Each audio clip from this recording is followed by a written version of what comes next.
And the first half of sports is up and running. NASCAR came to Pocono Raceway this week for testing. Our Nate Jurgis was there.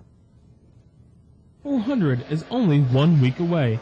This week, 6 of NASCAR's best came to Pocono Raceway to test out the Gen 6 car on the Tricky Triangle. Danica Patrick, Tony Stewart, Kevin Harvick, Jeff Burton, Ryan Newman, and Paul Menard all made laps around the track before the big race.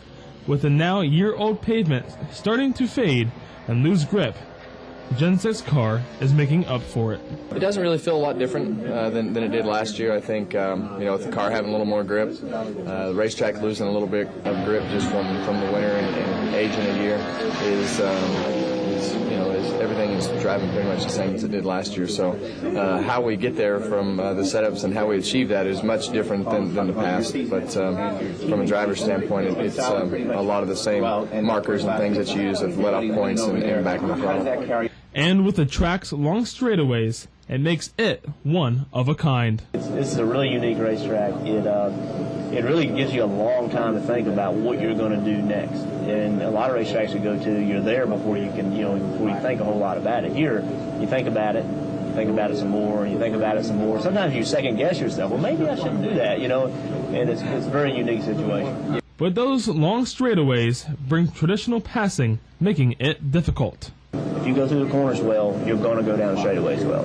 And these corners are long and they lead to long straights. That if you do get through the corners well, you look like you have 50 more horsepower than a guy that didn't. And so you have to have good horsepower.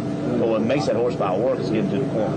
And passes at every racetrack are made through the corner. Even though you see them on the straights, they're made in the corner. And this track, you really see it because the straights are so long. And without the right team, it can be a challenge. I mean, it's a challenging track. It's challenging not just for the driver, but it's challenging for the crew chief. And you have to have both of those people. I mean, the driver can carry a car, and the crew chief can carry a driver at times. But this racetrack here, I think you have to have the best of both worlds.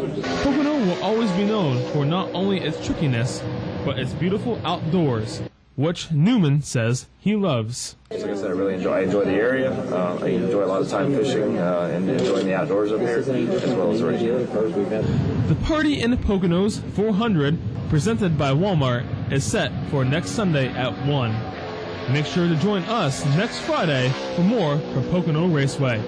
Nathan Jurgis, WYLN Sports. All right, Nate's a big racing fan. He loves going to Pocono every year. Keep in mind the weather also affects how the tires interact with the track.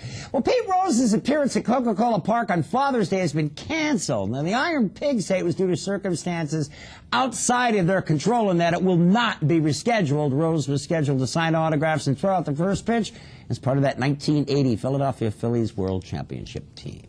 We've got more sports for you in about 15 minutes or so. Coming up next, Lisa's got the recap. Stay here. It's Late Edition on WYLN.